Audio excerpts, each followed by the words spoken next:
Testing, 1, 2, 3. Testing, 1, 2, and 3. Testing.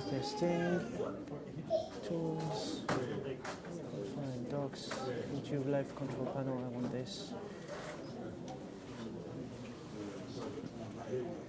Are you kidding me?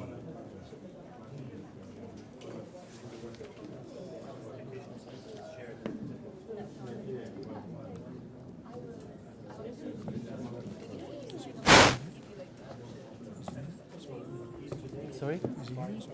Yeah, you've already met him, bro. Yeah. We're just waiting for a few more people to turn up. We're going to start in 2 minutes. I think most people here now.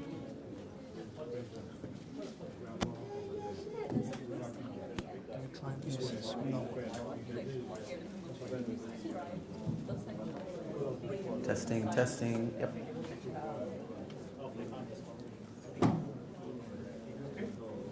Yeah, sounds okay. Yeah, I think so. Yeah, it's fine. I can't even access my channel from here. Okay. Yeah, they're both working. This one's working as well. Yeah, it's fine.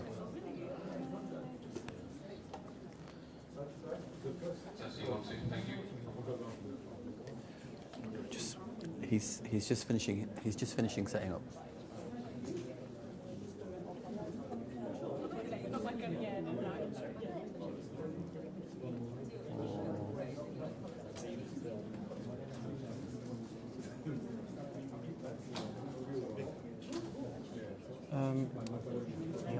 Can I ask you for a favor? So I am setting up a live stream here, and so you don't need to do anything. It just, so this is the live stream. Almost there, everybody. Just give us a minute or two. Towards the end of the presentation, there's going to be a Q&A, and I'll just need someone to check on the live chat. And if anyone is asking any questions, the toilets, would that be okay if you keep an eye on that? You're going to make those announcements. Thank you so much.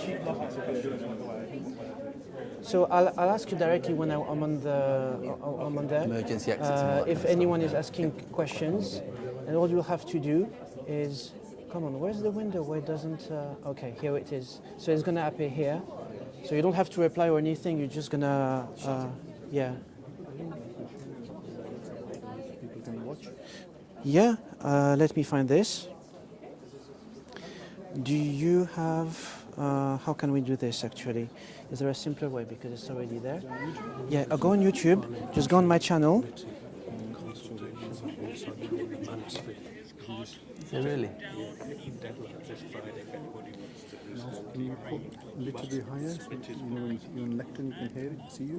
When people are on lectern, you can see you? I don't think I'll be using the lectern, but yeah, I'm going to sit down. Okay. Come on.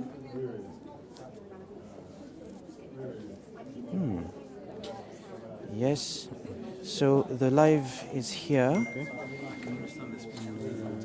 Yeah, share, yeah, and it's gonna, yeah. Bum. Copy the link. Yeah, okay, now you can share it. Shall I put it? Well, that's what we're here for, isn't it? To stretch minds, broaden horizons. And if by any accident, it shouldn't happen. But if the live think we're stream almost ready, folks. Is frozen, Thank all you you have for to your do patience. is this device, just unplug it and replug it. Yeah, it should be. Okay, thank you so much. Nice, we're here with Okay, this is recording. This is recording. Brilliant. Bismillah, let's go. Okie dokie. And if we have any more people joining us later, inshallah, the seats will be put out.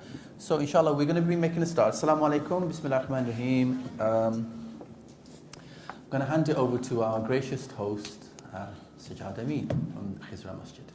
Thank you, Dr. Salim. Assalamu alaikum. Good afternoon and welcome to UK Khizra Mosque in Manchester. This is a big partnership with Manchester Muslim Forum and Khizra Mosque. Before we begin, I'd like to invite our young Hafiz to recite some ayats in the Quran.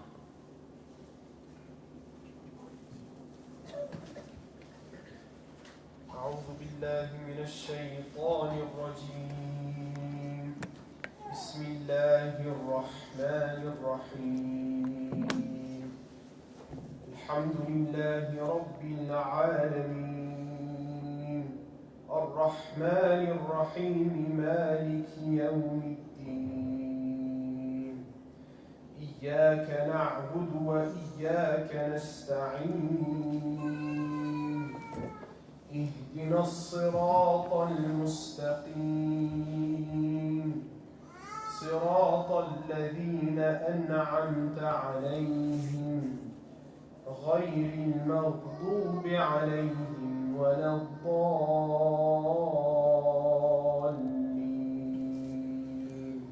آمين. Jazakallah, thank you so much for the beautiful recitation from the Holy Quran, where you recited the first chapter. So some quick housekeeping rules, and then an introduction to the session today and the course that we've been running here as well over the last few months. So there's no fire alarms or fire tests planned, so if it does go off, it's most likely the real deal. And we'd ask that you make your way to the car park towards the rear. There are fire escapes towards the rear as well and to the side here. Toilets for the males are on this side and for the females are on the far corner to the back. Kisra Mosque was founded in 1977 and has played a central role here in the community in North Manchester. We are part of the UKI, one of the oldest Islamic charities in the UK. But our mosque is just more than a place of daily rituals and worship. It also offers a real sense of community hub. We're offering many of the services as well. We have supplementary school here for our young children. We have youth club here, boys and girls. We have charity initiatives, including various events, helping many causes around the world and locally as well. We have tuition classes, Quranic classes. We have educational opportunities, courses, seminars and classes. Outdoor activities, social gatherings. We've got a cafe that we've recently opened here as well. As you walk through, you will have seen it. So please do stay in touch, follow our social media handles, our pages to see and find more about our latest activities. Today's session is a continuation of our monthly events that we've been holding now for a number of years, where we invite guest speakers to talk about topical subjects or even matters on history as well. And we encourage open dialogue, discussion and debate. In recent months we've had Tariq Hussain, the travel writer, Baroness Saeed Awasi. We've had discussions on the far right, Islam in West Africa, the Mughals. We've had Peter Orban, famous prominent journalist. And in the next month we have Professor Gary Bunt speaking about digital Islam and the research into his findings as well. Through these sessions, we aim to foster critical thinking within our communities, expand perspectives and deepen understanding, introduce innovative ideas and fresh concepts, encourage a culture of reading and learning, strengthen mutual understanding and promote harmony amongst communities. I remind you again to follow us for our social media handles so you can stay up to date with all of our events. And without further ado, I'd like to hand over to Dr. Saeed to carry on with the rest of the programme. Thank you. Thank you, Sajjad. That was a very, very comprehensive introduction, and you've actually stole my dialogue, because that's how I was going to say all that stuff. But thank you. And just to reiterate, really, I mean, this platform, for those of you who are Mancunians, you'll probably know there's not anything like this in the rest of the city.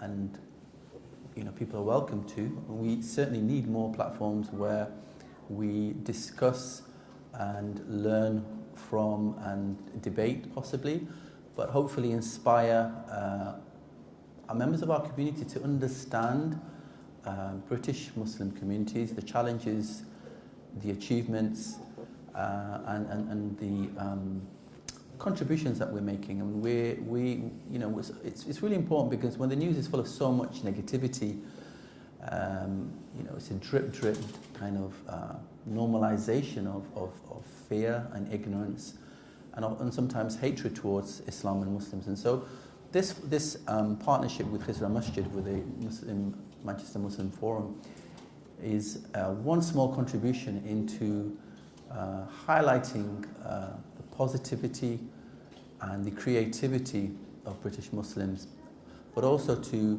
help us understand the critical and difficult conversations that are taking place as a society, as British citizens. We invite people, and it's really nice to see more and more people coming outside of the regular attendees of this session. Everybody's welcome here. As Sajjad says, this is one of the most welcoming masjids in Manchester, and it does great work. And this monthly activity is something which we hope people will continue to invite others who haven't attended to attend, to come and hopefully encourage the success of. And yes, we've had amazing speakers so far, some of the top world authorities actually, and we will continue to invite and host people that are not necessarily celebrity sheikhs, but certainly important scholars, writers, activists, journalists, politicians, and ordinary Muslims who are doing amazing things in their communities. And I think that's the real important thing, that we're trying to inspire people to learn about what we can do to make our societies better.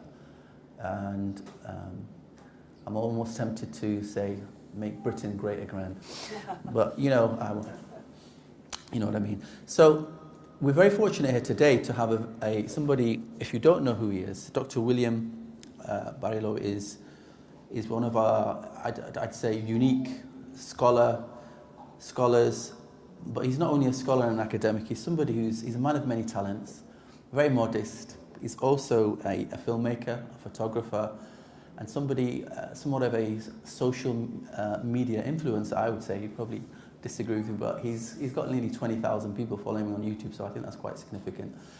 And William's really interesting because he is one of the few academics who bridges the divide between research, policy, but also the ordinary issues facing Muslim communities. And I think he's very unique in that he's done so much research that is made and converted into content that is very easily understood by lay people. And I think that's really important. Us academics, we sometimes end up talking to ourselves, we use big words, and people are not really interested.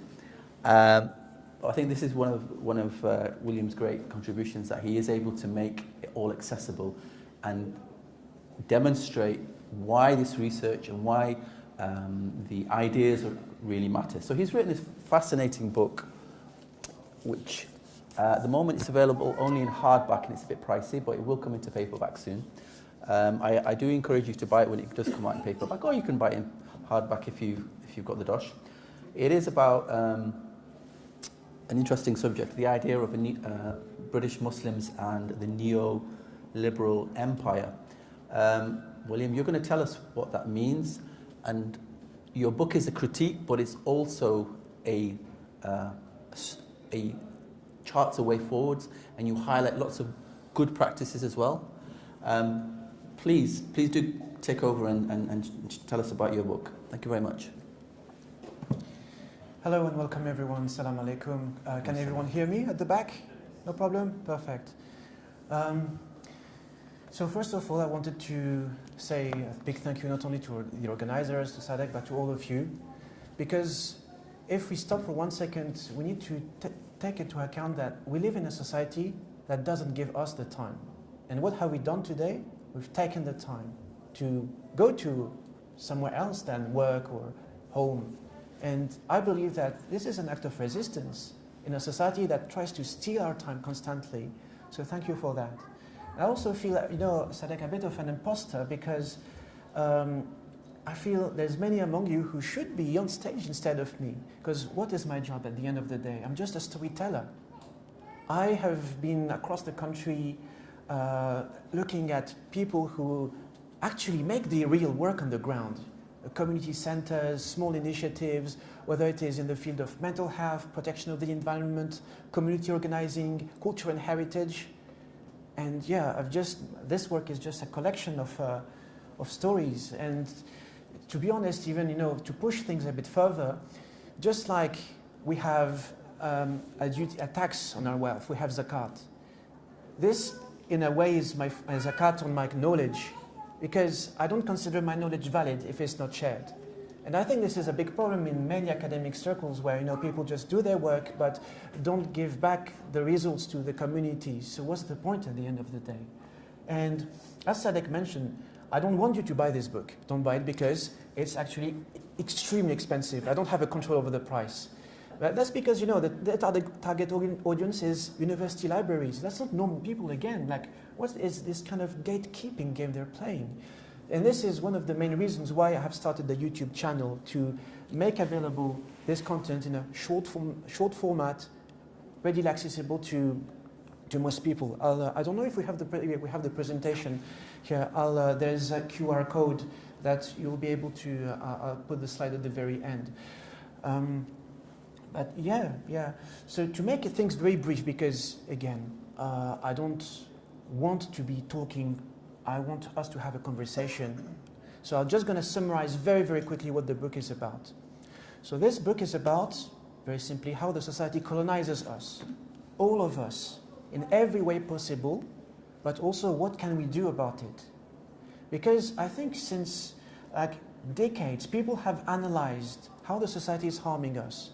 There's lots of studies that have been published, especially since 9/11. We know all how the structures work and are harming Muslims and other communities, because it is a problem for everyone, literally. There's no more boundaries of faith, culture. It's literally everyone can be affected.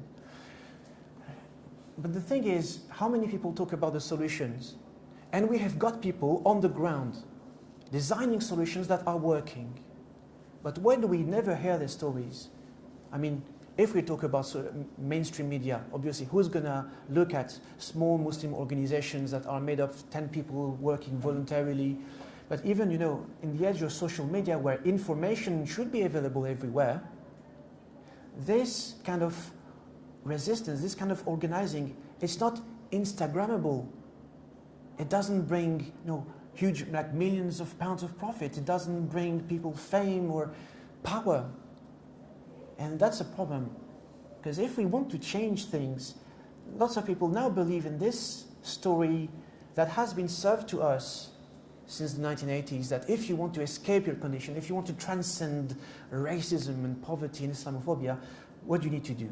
You need to be the rich, famous, powerful, become an MP, earn 6 figures. You know the narrative. But in reality, how does it work?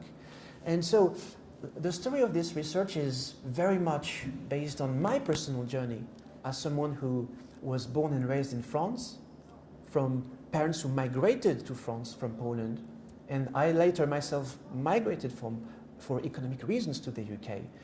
And in the meantime, I embraced Islam in 2008, and it allowed me to compare not only when it comes to governments and media, how things happen in France and what's the difference with the UK, but also having a look at all the paradoxes we may find in our beautiful communities and understand why it is happening. So, things like some Muslims internalizing Islamophobia. So, like the Sajid Javid, Zia Yusuf, the chair of Reform UK, in the anti-immigration party, he's Muslim. He's proudly, how does it even happen? And many stories, the Instagram influencers, I talk a lot about them in my book, and how is it possible to appropriate this beautiful religion that is Islam to just make profit at any cost. So in this journey, I was able to meet face to face. I interviewed people who are Muslim, but at the same time supporters of Israel, but at the same time, so the ugly sides that some people have, but also the beautiful side of our communities, small groups that start just like a bunch of friends. They have no resources, no money, they're not famous, not big following on social media, but they're able to build literally from scratch, despite racism, despite Islamophobia, despite lacking resources, they are able to build wonderful communities and actually make a huge difference. And this is the kind of stories that I wanted to highlight. Is there anything I would like to mention before we start having the conversation? No, I think, yeah. Ask her a question. Oh, wow. That was quick. That was even quicker than I thought it was going to be. Actually, one second, because you may have noticed the title of the book is very complicated. Again, my publisher wanted it to be complicated. They wanted to have keywords, again, engagement rights. So I've just prepared for you a few definitions. Feel free to take pictures. Just to summarize, when we talk about neoliberalism, what is it? It is this economic system I was talking about that tells us that if we want to succeed, we need to compete with each other. It's the cult of individualism. It has become our way of life. You know, this narrative, we have to earn 6 figures if we want to escape our condition, if we want to escape racism. It's deregulation, so it's about making money, but make money at any cost. Even if you want to sell your religion, this is the way to go. And when we talk about meta-colonialism, so this is a concept which has been coined by a professor in psychology called Hussein Bulhan. Well, he's from Somaliland. He has founded the Frans Fanon University in Hargeisa in Somaliland. And so this is, I would say, the end game of colonization, a colonization that occupies not only lands, but also bodies, minds, our souls. And it is not enforced by law, meaning, for example, it's not illegal to talk about Palestine in public, but it has consequences. And this is where it is a vicious form of colonization, because you have the right to be different, you have the right to practice Islam and stuff, but if you're too religious, if you have certain political opinions, there's going to be a cost, and this cost is going to be some of your basic rights.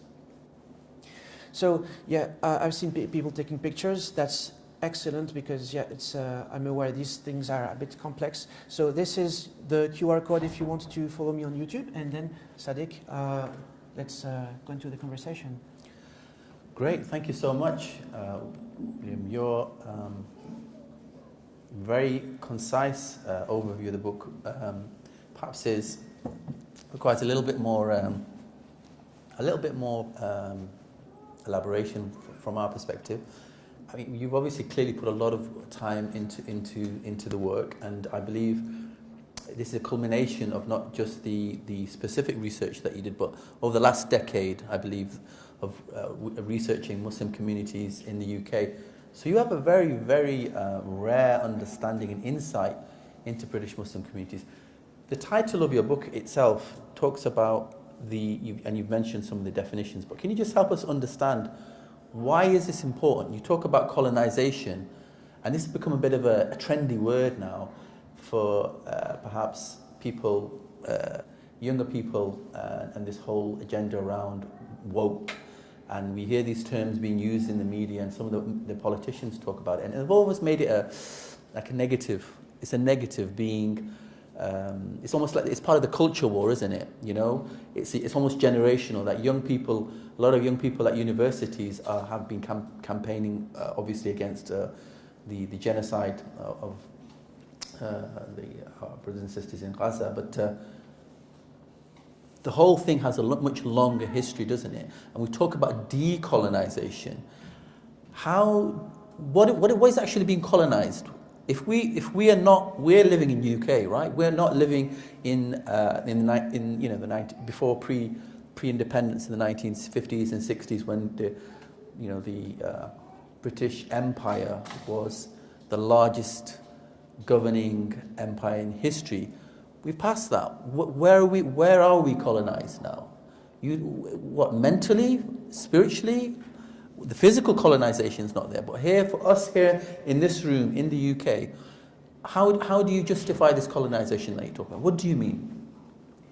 So yeah, it's quite simple in the sense that when it comes to the story of colonization, many researchers actually have said that when the empires have left the lands in Africa and Asia, this was the start of the era we know as post-colonialism. But now we have researchers who argue that no, there is not such a thing as post-colonialism. We are still very much in a colonial period. And how? This is because the empires of the past, there's not much more geographic occupation of the lands, except in some parts of the globe. But now, the empires have changed their shape. They are global. They are everywhere. And they don't only occupy lands, but now they occupy the economy, the education, healthcare, and even when it comes to individuals, they occupy, like the way we perceive family structures, the way we perceive our role in the society. So they occupy the way we understand culture. And so for the very short story, so Hussein Boulan, who coined the term, he looked at the mental health care system in Sudan and how it was a copy-paste of the Eurocentric mental health care system. And in practice, it was completely disconnected from the needs of the people of Sudan because it didn't take into account the cultural and religious specificities or even the historical specificities that have shaped how people live in Sudan, to put it very simply. So as a counter movement, have people who try to dismantle these kind of structures. But again, if we want an example closer to home, have you ever been in a situation where you had to, let's say, change the way you speak, change your accent, change the way you look, change how people call you, or, for the sake of being accepted in certain circles or getting a job? If you have been through this, you likely have experienced a form of colonization.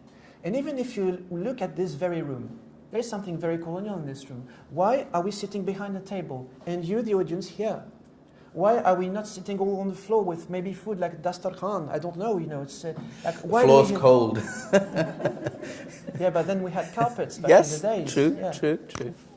So you see, this is like all the kind of very subtle ways we are losing some kind of connections. For example, we can just think about this table as a barrier. Why it should be a barrier between us? Very subtle things, but little by little, this is how society has atomized communities, has atomized families, and to the point where even, there's a chapter I talk about men, masculinity, and brotherhood.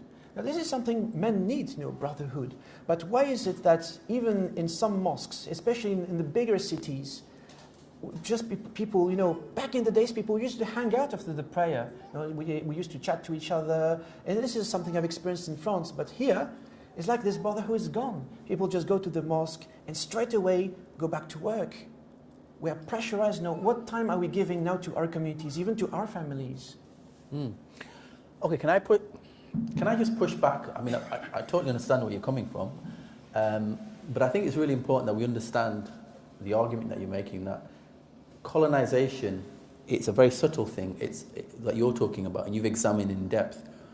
Can you give us more examples of this mental colonization and arguably a spiritual colonization, in that people are walking around thinking that they're living their lives autonomously and they have independence and they're free and they're doing whatever they want to do? But in reality, we forget how much social conditioning that we undergo. If we are born here, or if we've grown up here from a young age, we are essentially, we are through our families, but outside of the family, arguably has the greatest influence when we're going through the education system. We're exposed to mass media, and obviously now with social media and the internet, we're 24/7. Is that what you're trying to get at? That the colonization is much more indirect, it's invisible, it's almost, it's like we don't even realize it's happening. Because some people would say, look, I'm not colonized, what are you talking about? I mean, if I was a white person, non-Muslim, I'd be saying to you, what are you talking about? I'm an Englishman living in my country. How can you say I'm colonized? How would you respond to them? Yeah, so when it comes to social conditioning, even, the thing is, it's a colonization that affects even white people. Because if you, let's say you're just a white dude born in the north of England and you're looking for jobs in the south of England, you'll have to change your personality, the way you talk, because the northern accent is not really welcomed in London. That's an example. Or even if you look at like education in academia in general, the way, for example, people now in history wants to look at, let's say, medieval texts, or even works like randomly Shakespeare. What tells us then the way we read this work is not influenced by the modern neoliberal mindset that we are being cultivated in. For example, I come from the social sciences. When we talk about groups of people, why do we say social capital instead of network, you know? Why these are capitalist ideas? But you know, we're talking about social media, so I have examples which are, I think, more even relevant in that term. Because when we talk about colonization, we talk about a power dynamic.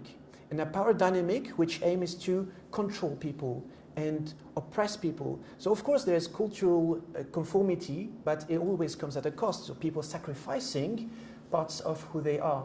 So one example, for example, is, you know, when you become, so I interviewed some people who are influencers on social media, like who have almost millions of followers. Some of them who are Nike ambassadors. And you know, it might sound very tempting to become a Nike ambassador because you are paid £3,000 per month after tax for just posting pictures of yourself on social media and tagging the brand Nike in that case. So it seems innocent, it seems an easy way to make money. But the problem is, if you are doing this, you have to literally promote products that have been manufactured by Muslim forced labor. What does it mean? It means that we are in a situation where people who are historically oppressed are ending up being oppressors. And it is, you know, back in the days, we could make a clear distinction between colonizer and colonized. But now the thing why meta-colonization is important, because these boundaries are becoming completely blurry. These rules are completely interchangeable. And this is where we come to this paradox where we have literally the Ummah drinking its own blood. So, you know, the Islamophobes, they don't have to do any work because some people in the community are doing it for them. So what you're saying is almost it's an auto-colonization. We're doing it to ourselves. But what do you say to Muslims who say, actually, Dr. Barilo, I respectfully disagree with you. I am living my life as everybody else is trying to live there. I'm trying to ensure a good education for my children, and I'm trying to secure a decent income and livelihood for myself, and I'm trying to enjoy the benefits of living in the UK. I make money, I make it halal. What is the problem if I buy Nike trainers? I don't recognize this. I mean, not all of the production of Nike trainers are necessarily done in sweatshops. And I mean, what is wrong with me wanting to make money? Our religion, Islam, is pro-business. I mean, the Prophet himself, peace be upon him, was a businessman. Islam isn't anti-business. So aren't you being a bit overly dramatic? Aren't you? You're in a sense, you're kind of like restricting our ability to make money. What do you say to that, to those Muslims? The thing is, it's a completely valid concern, because if we look at the history of, especially when it comes to Muslims in the UK, so we have to take into account all the colonial history, so people who have been, having had to go through the trauma of the occupation, the later partition, the later migration, settling in a country that wasn't really welcoming, and dealing with all these things. So people are in survival mode. And when I interviewed these influencers and other people, this is the main narrative, this is, I need to survive. I need to make the ends meet. I need to put food on the table. And that's the vicious thing, because our society literally traps us into thinking that there is no other alternative. Let me give you an example. For example, if you're running a small madrasa and you're struggling for money, and then the government comes and tells you that, hey, look, I know you're struggling with your money, but we are willing to offer you £50,000 a year to your madrasa if you are willing to spy on your students and staff members. So how can you possibly say no to that? That's a huge sum of money. And the problem is, it's almost as everything which is offered to us is this kind of poisonous gift, where we have to compromise on huge moral issues for the sake of surviving. But I always like to refer to the saying of Suhaima Manzoor Khan. You may be familiar with her work. And when she boycotted in 2019 the Bradford Literature Festival because it was receiving counter-extremism funding. And so this is a situation which is called, it has a name, it's called ethical poverty, when you cannot afford an ethical alternative, when you cannot afford to buy something which is completely clean or receive money which is completely clean. And she argues, and I think she's right in a way, that we need to escape this scarcity mindset, thinking that there is no other choice. Because this is the main narrative since the 1980s, neoliberalism. Thatcher famously said there is no alternative, and they want us to believe that. But we forget sometimes that we're Muslim. Isn't Allah supposed to provide for our risk, especially if we head into the right direction? It's probably the saying, if you make one step towards me, I'm going to run towards you. So shouldn't we believe that there are other ways? And this is one thing I have studied in my research, that people who have taken the very difficult decision, because let's face it, it is difficult. It is difficult to say no to these amounts of money and these tempting opportunities, but they have chosen to do so. It was a very difficult part because things take longer. If you're setting up a business, if you're setting up a community initiative, it takes much longer, it takes much more energy. But in the end, one thing I've observed is that the bonds between people are much more stronger. And I want to quote a story that I have observed with my own eyes. So back in the 2010s, people started to think about the protection of the environment. There is a charity that has been set up in East London, which goal was to turn mosques into eco-friendly mosques, encouraging mosques to buy solar panels, have tap control devices to not waste water. And they started with lots of funding. They had their own offices, paid members of staff, lots of big names supporting them in the community. But fast forward 10 years, during the pandemic 2020, they closed down. Flashback 2010 again, there is a girl named Rabia Mali. She graduated from Westminster University. She has a degree in Western herbal medicine, but she also is trained in Islamic herbal medicine. And she loves nature as well. She dresses in green. And actually, you can see she features in the cover of this book. And she wanted to do something for the planet as well. And I remember I was attending her workshops, talking about, being in nature. And there was 5, 6, 7 people attending their workshops.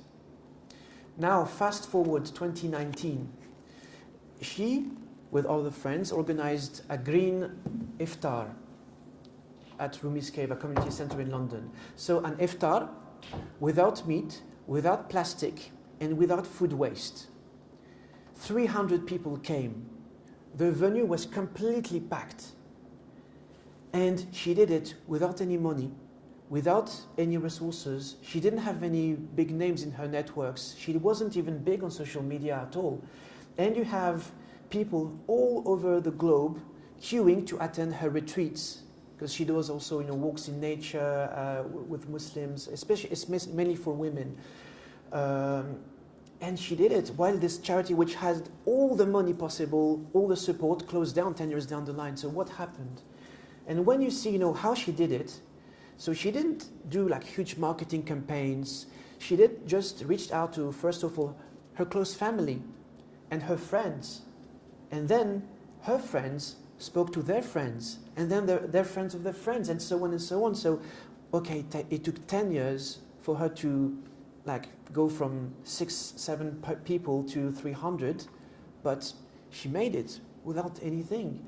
And if you look at how the organization works, people are just like a family. Well, we have these big charities and big corporations where you have a huge turnover, because ultimately people are just numbers. You're almost, I would say, a disposable piece of a tool if you're volunteering for one of these big multinational, multi-million organizations. While here, it's just more solid, more sustainable, because these people later down the line, they're going to have kids, and their kids are going to be friends, and the message is going to spread organically. And if you've been doing it business, you've probably noticed that nothing works better than word of mouth, right? So, yeah.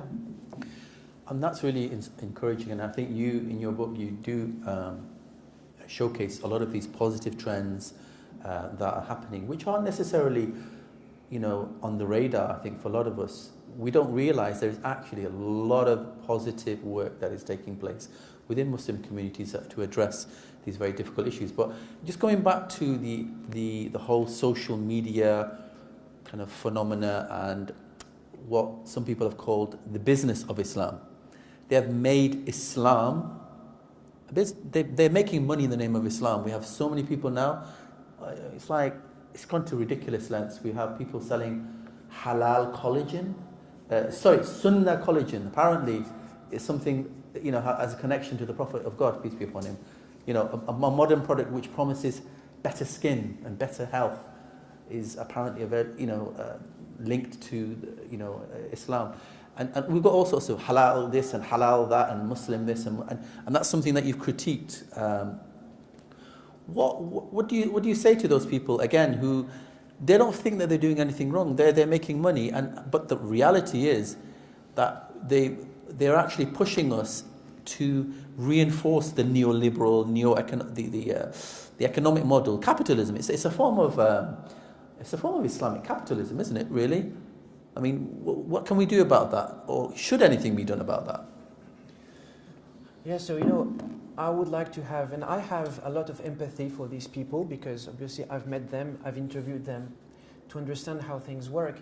And again, when we talk about people who, just imagine for 1 second, who have been deprived from everything for generations, for centuries, literally, as I mentioned, people are now desperate for one atom of hope, one atom that will give them, financial stability, media visibility, political representation, because this is how the colonial society has been working, depriving people from these basic things.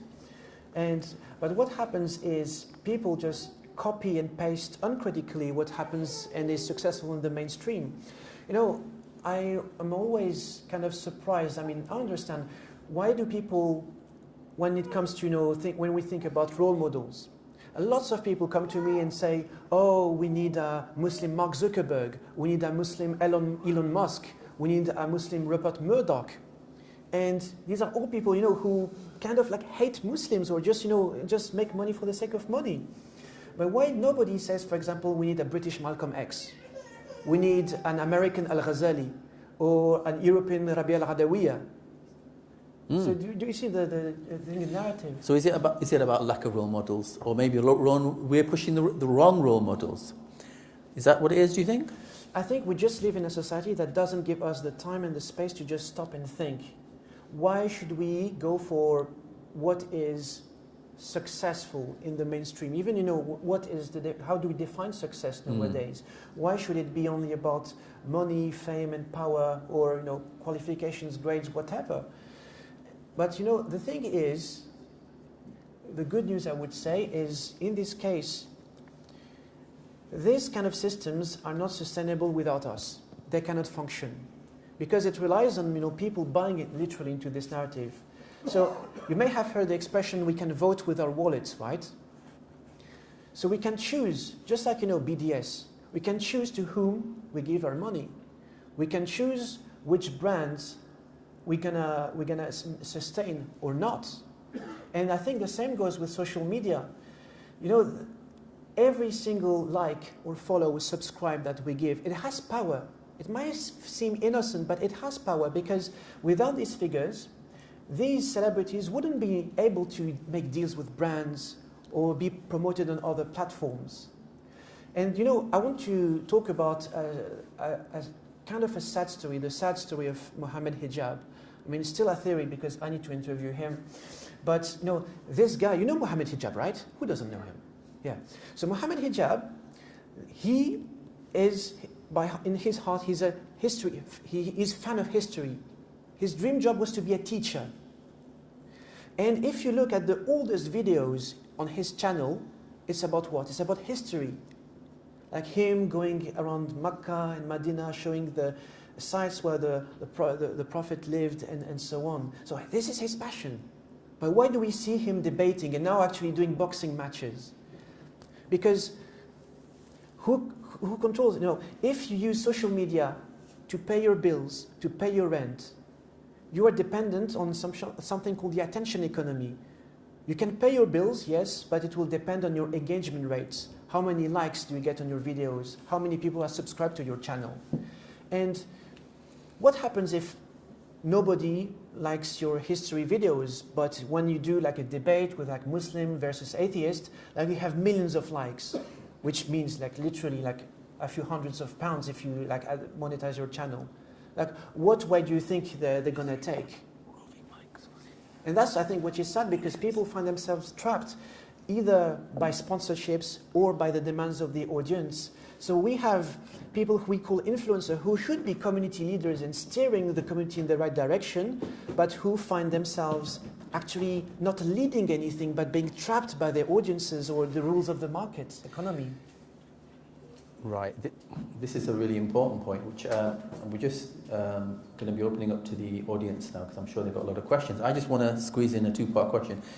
It sounds as if you are almost excusing, correct me if I'm wrong, the responsibilities and the individual agency that people who have high profile, because yes, there is a system, and the system works on the basis of an economic algorithm, and people are doing, at the end of the day, what's going to get them views, right? What's going to get them followers and subscribers and increase their revenues and their profile.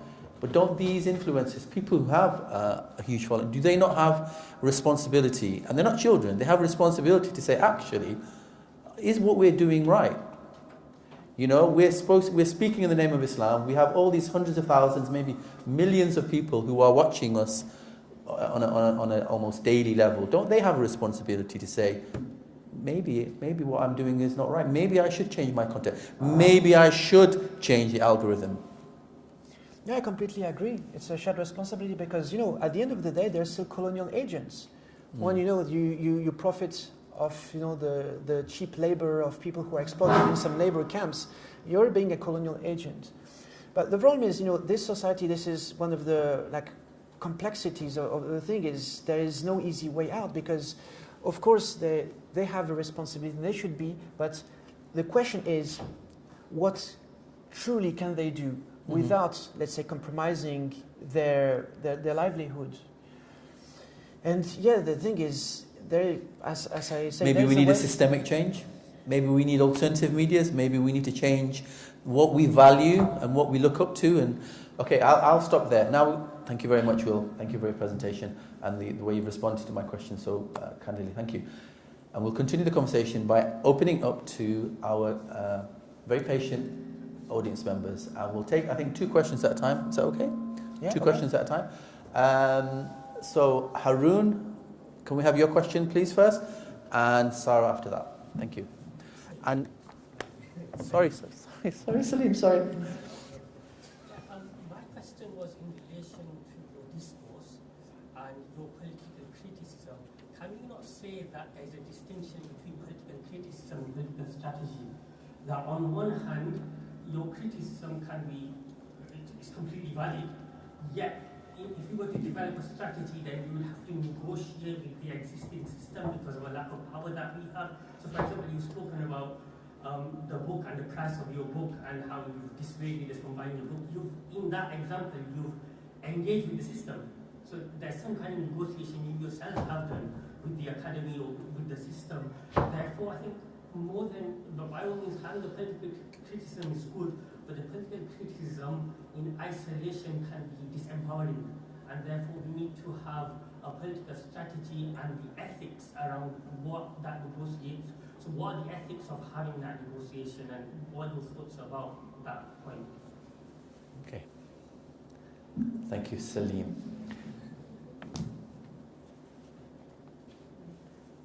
Thank you.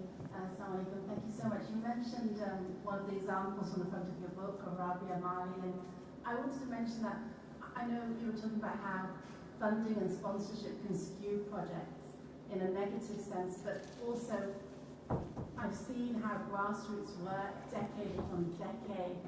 It is pulling uphill, and projects grow, but also people get tired, and without funding, and I know it can come with strings attached, people burn out. And we've seen that, we've experienced that, so I wanted you to comment on that. And is it possible to make one more point? You mentioned about influencers, and I agree, you almost talked about influencers, they're victims of the system, but I actually think there's a lot of influencers that use the system in a very victim-minded sense where they make their audience a victim. I've seen the most toxic stuff coming out.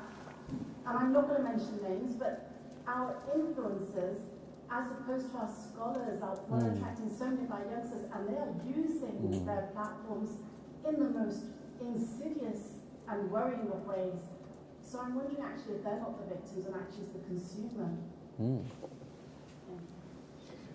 Yeah. For the first question, yeah, I completely agree. We need a strategy. And for example, when we talk about politics, the thing is, for like a few years now, we've been having Muslim MPs, Muslim who managed to get into the highest spheres of power. We have like a Muslim mayor of London. But the question is, how much have they achieved to change the social, economic, political condition of Muslims? And I think this is the problem is because I believe that there's not really a big strategy here. Because these figures, when you think about it, they come into these like high spheres of power, but they're completely isolated. So what happens if you're isolated and you want to stand with your firm with your ethics? You're going to compromise at some point. So what would you need in that case? I believe truly that if these people were surrounded by a strong support network, maybe things could have been different. People who would, validate their thoughts and their policies, their suggestions in these circles, because still, power is with numbers.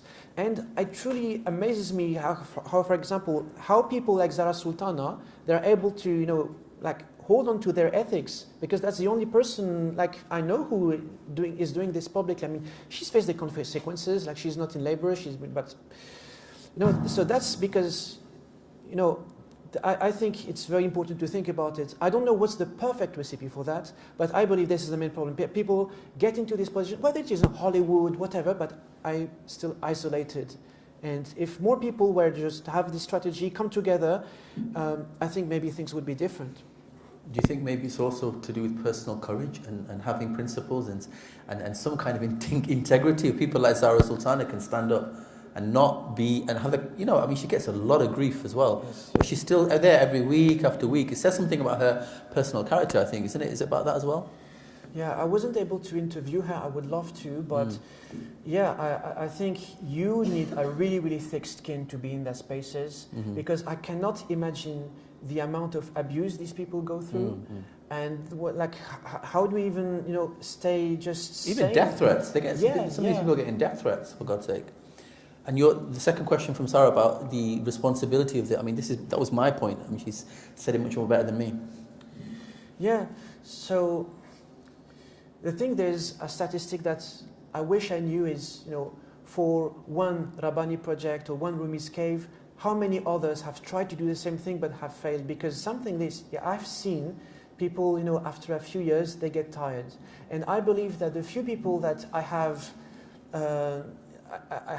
met, to me, they're just like miracles. Because if you look at another initiative I really like, Muslim History Tools or Everyday Muslim Heritage, Sadia Ahmed, these are people who have been doing this job single-handedly, despite having no audience, not much success for 10 years before things start to pick up.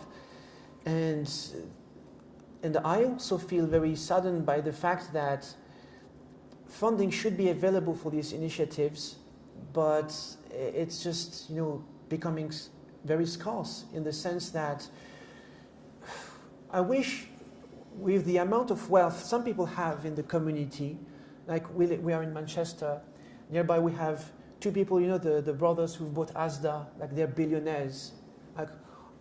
Who in the community has seen their money? This is something, I wish some of this wealth could be redistributed, because back in the days, I'm talking centuries ago, when it came to community organizations, when it came to arts, culture, there was a system of patronage, meaning that the people who had wealth or were in power, it was almost commonplace for them to give part of their wealth to sponsor. Waqaf. Yeah, or Waqaf, to sponsor these kind of initiatives. But this is something that has been lost. So it is really, really tough. And I understand completely why people give up at some point, because it's But at the same time, if we were to believe the research from the Equine think tank, Muslims generate 4 million Muslims generate 70 billion pounds. That was in this last year. That's a lot of money. So what are we doing with our money? I don't think we can. Even though we have no doubt socioeconomic disadvantage, but we also have money as well. So there is an excuse. We do have money, and we should be supporting our communities. But do you want to address the second point made by Sarah about the toxic consequences of some of these influences? Yeah. So in my research, I've looked at what we call the Muslim red pill, the Muslim manosphere, and also get rich quick schemes. So one anecdote I recall is when I went into one of these get rich quick scheme events. So it was a network, an initiative called the Muslim Entrepreneur Network. They've closed down since. So because I'm a freelance videographer at the same time, so they hired me for filming one of these events. And ironically, they paid me on time, and they paid me, they didn't even negotiate my fees. But I wanted to seize this opportunity to also look at who is coming to these events. So this thing, it was one of these halal, it was a halal cryptocurrency, and, it was people basically being sold the narrative that they could invest into one of their projects and have exponential financial returns. And the founders have been caught and charged for frauds.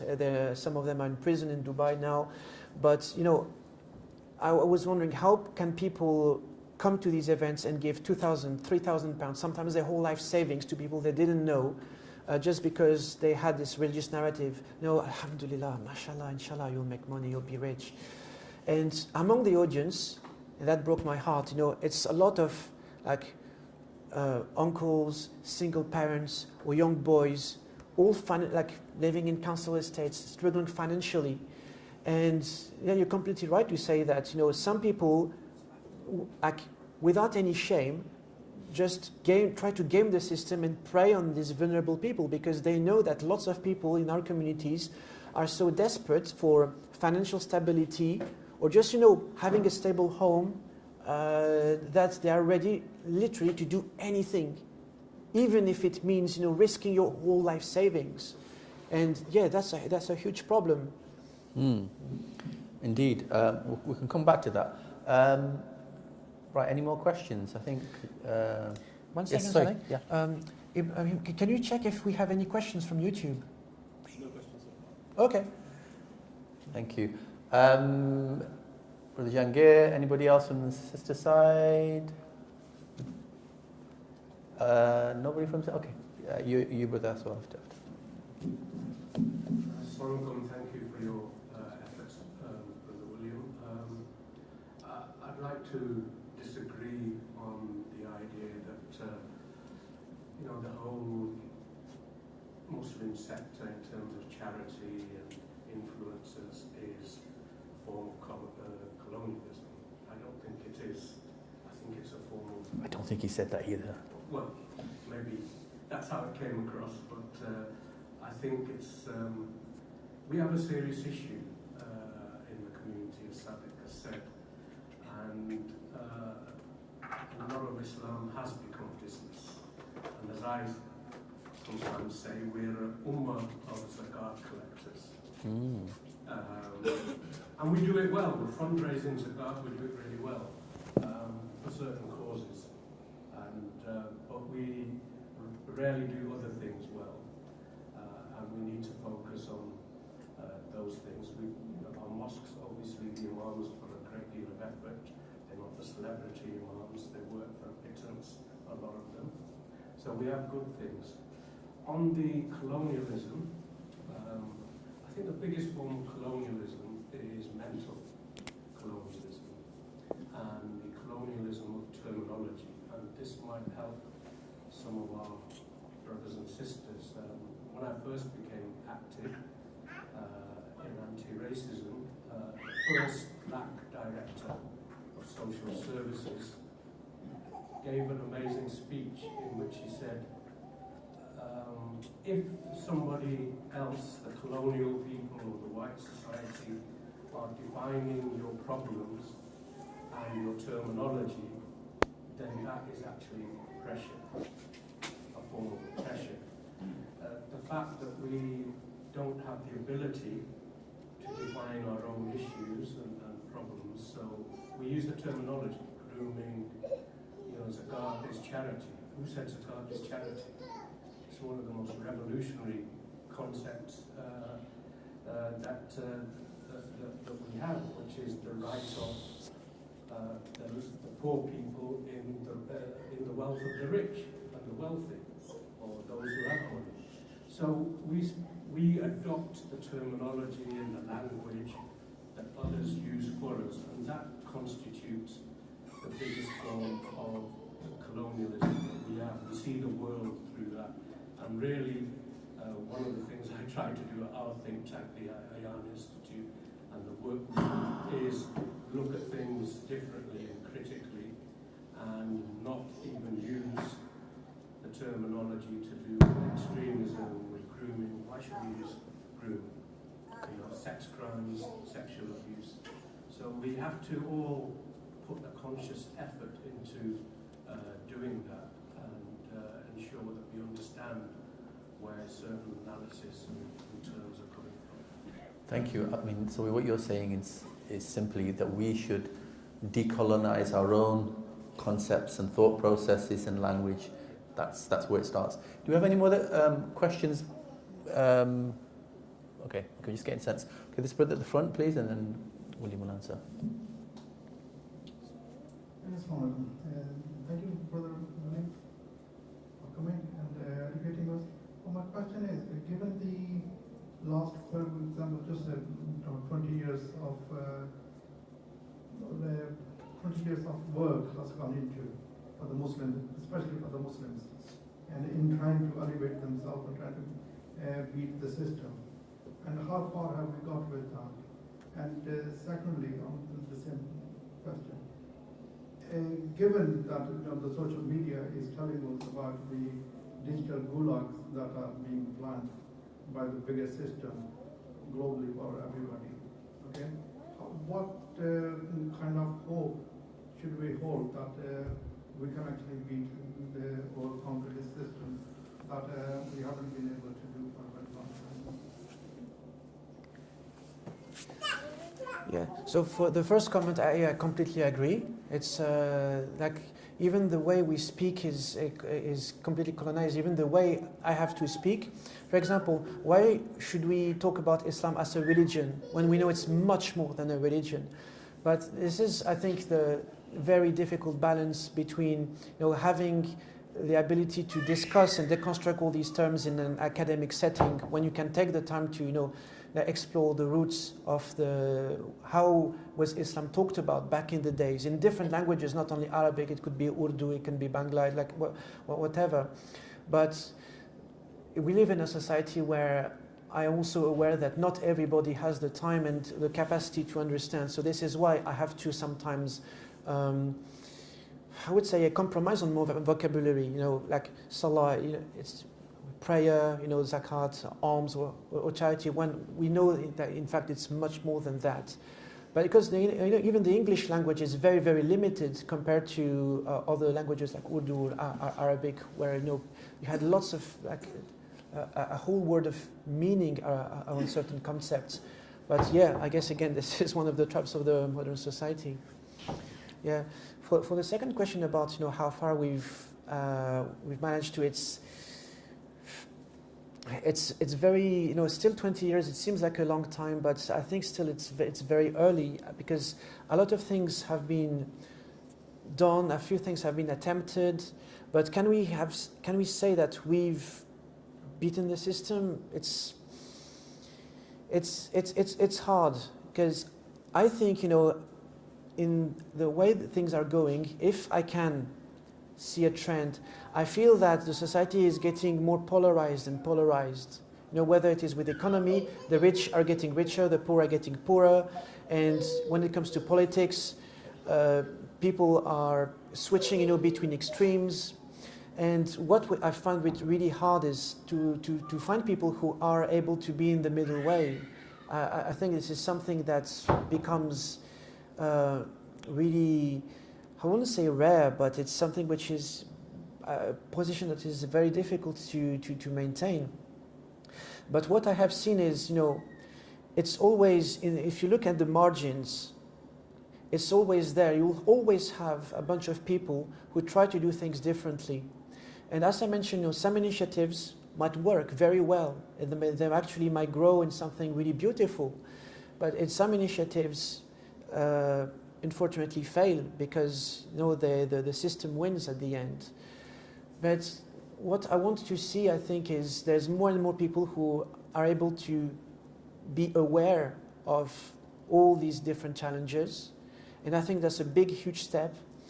And then I think we just need more people who continue planting seeds, because I think this is the main thing we can do, just plant seeds, because sadly the impact is not always in our control. And I mean, this is one of the teachings of our religion. Even if the judgment day comes, if you have a sapling, just plant it. So I would like to say, that yes, many things have changed, but I just think that although a lot of things have been attempted, there's still a long way to go. But one thing I'm happy to observe is that there is hope. It might take maybe more time. Maybe, I might be not even on earth by the time the real change happens. But what I can see is that people are aware, they're trying, and inshallah, slowly things will happen. It's a very important point about continuing to have hope and plant the seeds. And we really need to, I would add, we need to think in generational terms. We've been here for about 60 years. We're here to stay. We're here to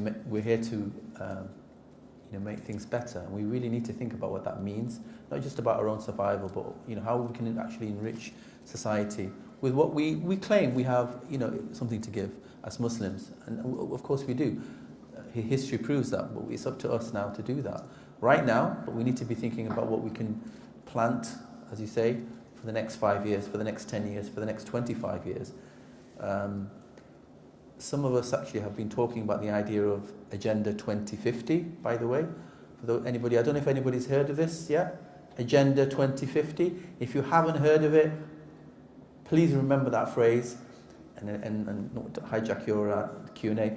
Just to think of that, where we are now as British Muslims in this, we can actually change our society and our communities if we start working for that change right now, and rather respond to other people's agendas and just allow ourselves to be dragged along by history from crisis to crisis. Us being proactive and Williams giving an A map of where the challenges are. Respond to this, respond to what he said, and actually do something about it. Now we have some questions on this side. There's a brother at the back there, and we have a sister here. So please go ahead.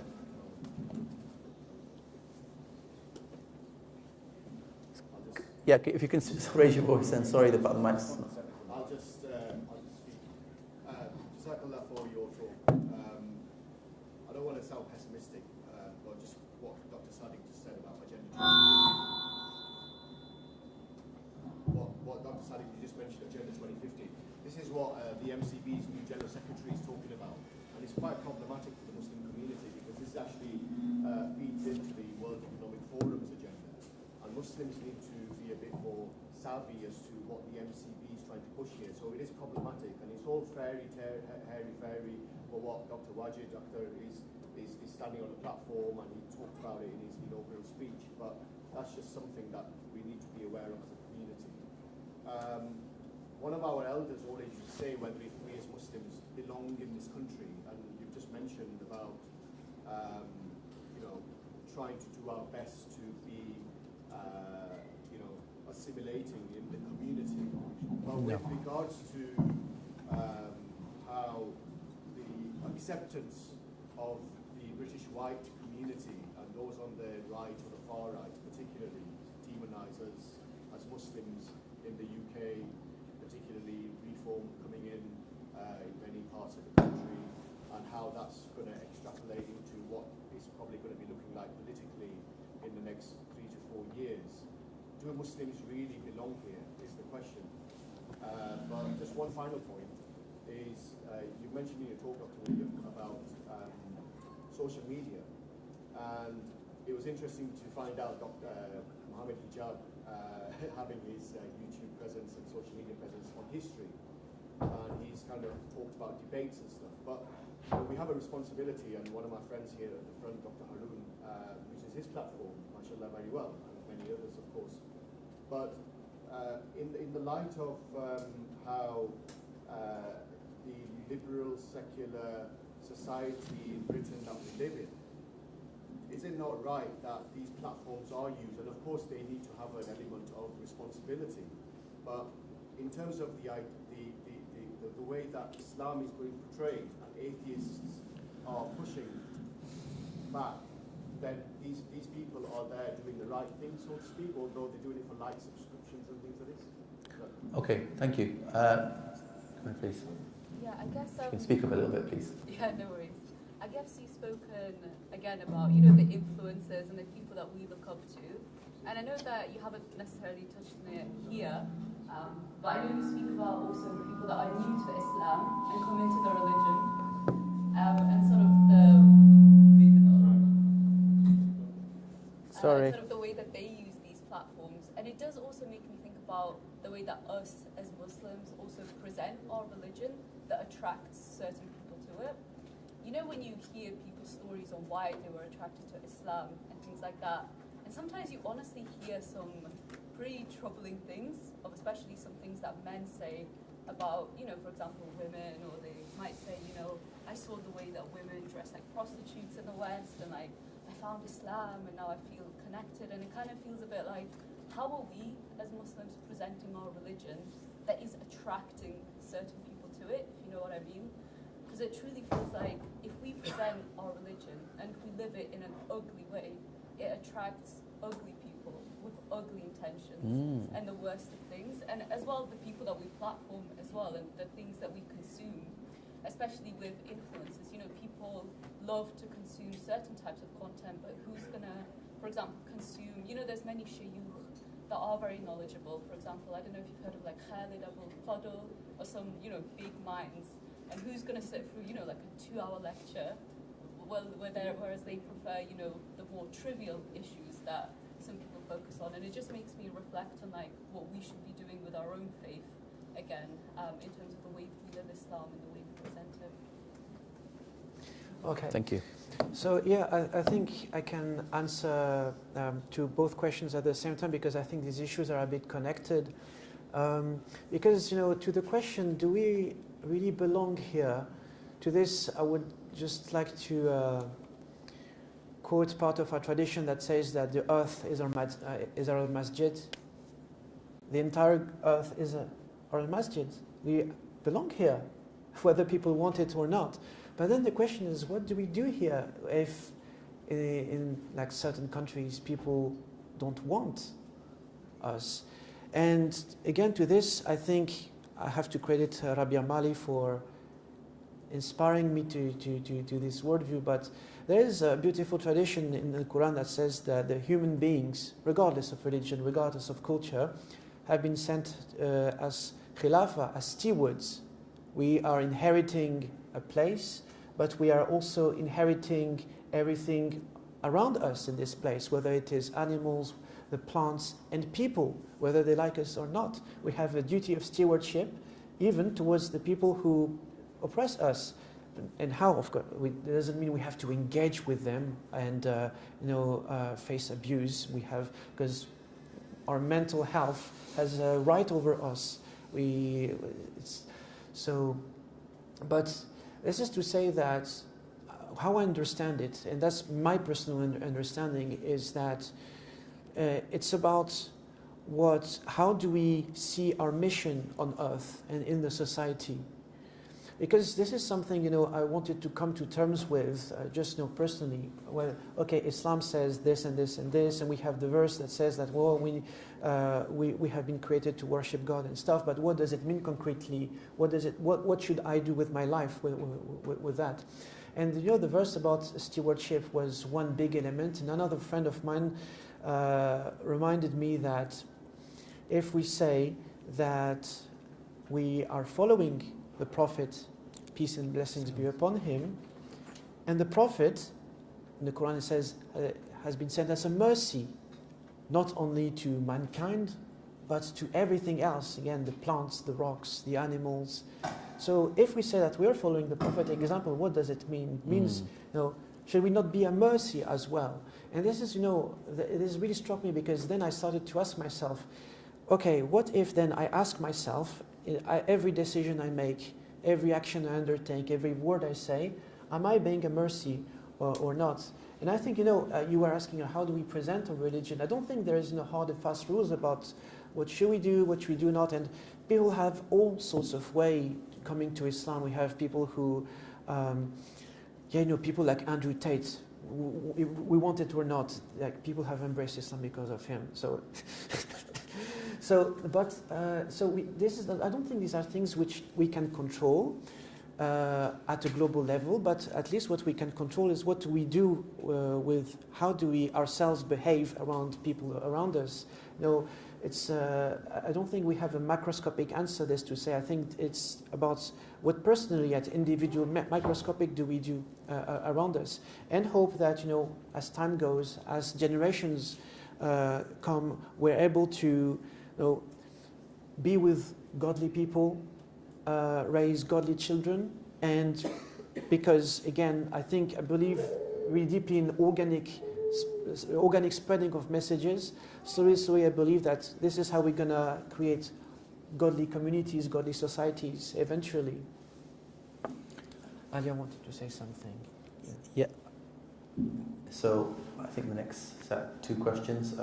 First from Alia, and then there's a brother at the back over there. Go ahead, please, Alia. Can you just microphone? We're going to give it a try.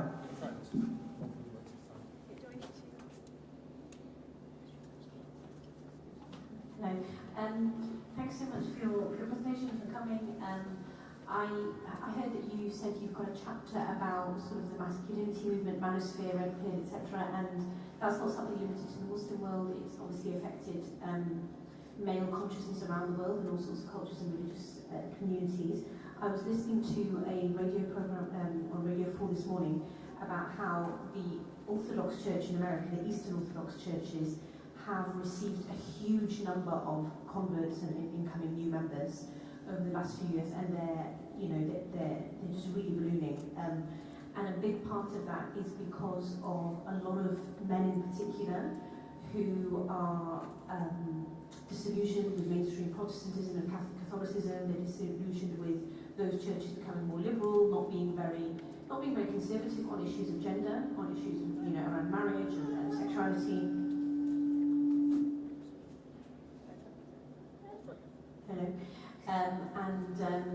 And some of these Eastern Orthodox churches have...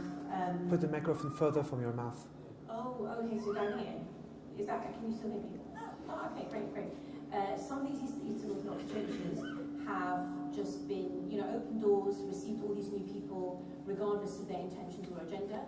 Some of them have become a bit more exclusive and expecting all the new converts to write an essay about why they want to join the church, so that the priest can actually assess what their intentions are. Are they joining this church just because they've got this very kind of, uncompromising idea of masculinity and they want to be this big boss man, macho man? And I thought that was a really interesting concept, because we've also got the similar, there's similar trends. These trends, the Muslim world is definitely not immune to these trends. The, crisis of masculinity and gender is not a, Muslims are not obviously, exclusive to that. And I'm wondering if you had any thoughts on that. I'd really like to hear your thoughts just about that whole issue. Just who did you talk to about manosphere? What did you learn about it?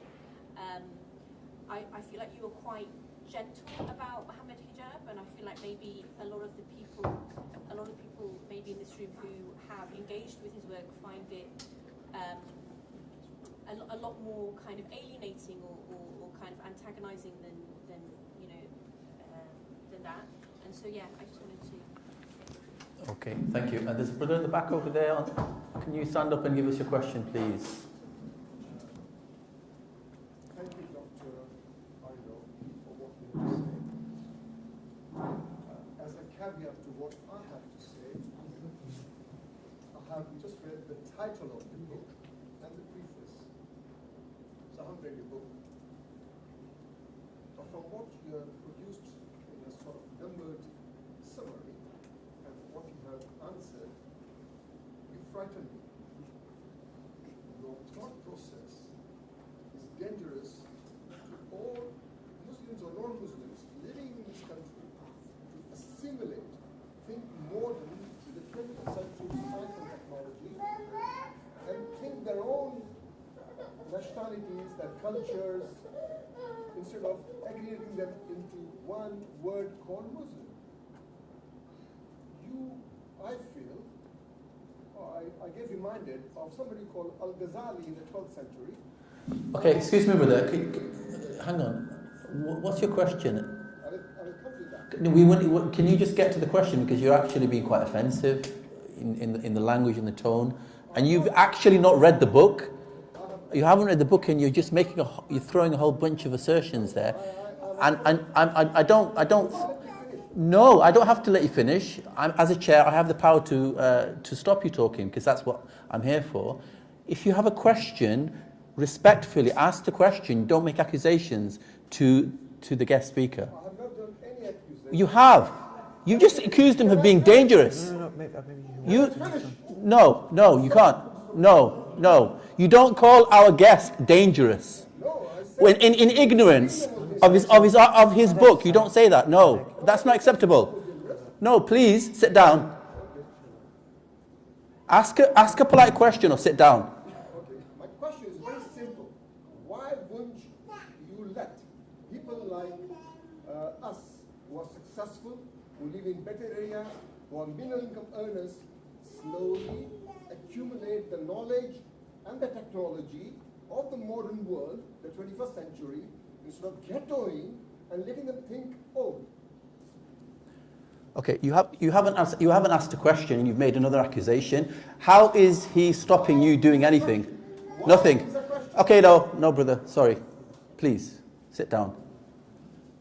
Can we have two more questions? I think this brother here, and I'll give this to the brother in the second row as well. Please go ahead. I have a question to Dr. William and Dr. both of you. Like, as he said, starting that we have about 4 billion people on Earth, and we generate about 17 billion pounds. Right? We have money as well, but at the same time, on Palestinian issue, nobody's ready to listen to us. Like 57 countries, they're head of states, they criticize it, but we are powerless, they can't do anything. Why is that? Because in gender perception, it's like APAC in America, like the Jewish lobby. They are the one who funds the policymakers. That's how they have their say there. We have 57 countries, right? Money as well, but at the same time, nobody's listening and nothing's happening. Why is that? Okay, thank you. This brother here. If you I have the same question you do. What should our metric for success be? What are we put here to do? I'm actually first generation. I spent parts of my schooling in Egypt. I would actually say Egypt is a much harsher society in terms of neoliberalism than here. I actually feel Britain is a very open country to Islam, actually, and to just living your own life. So I found two things are pulling me, and I think part of it plays into what the brother there was saying. Part of it is I should stick with the metrics of success that the system is imposing on me.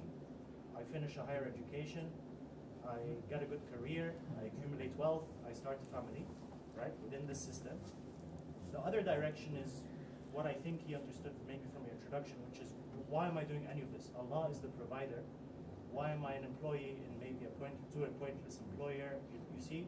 So it's these two things. You find people are striving this way. You find people that are living in their parents' basement and striving that way. And I don't know if either of them is wrong, but I don't know if you have some insight to share about what our priority should be. What's the thing worth doing?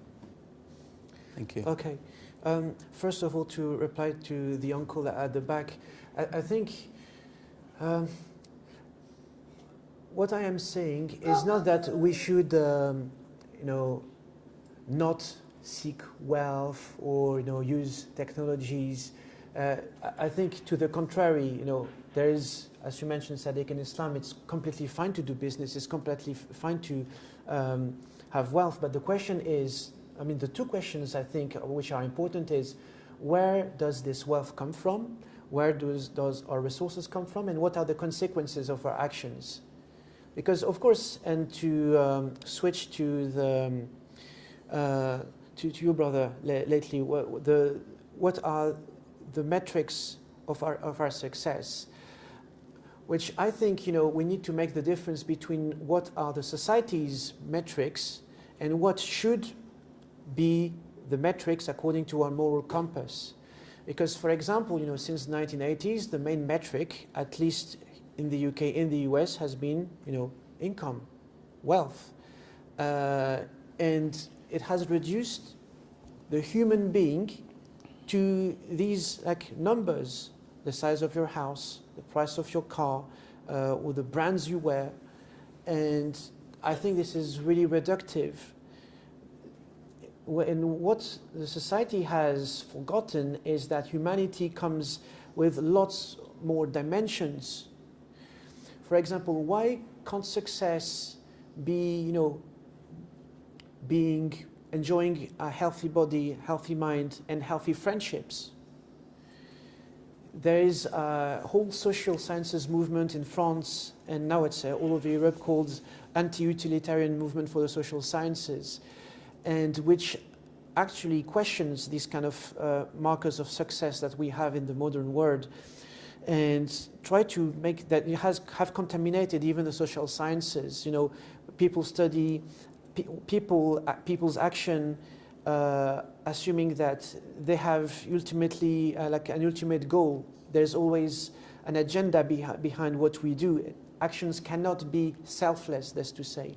But this is in opposition to what our tradition says, for example, that we do things not only because sometimes we need to or we want to, but it's because it can be because we want to please our Creator. We can think of the afterlife, or sometimes just because we love someone. And in the social sciences, this movement I'm talking about is very secular, and they focus, for example, on the concept of gift, like friends gifting presents to each other, for example.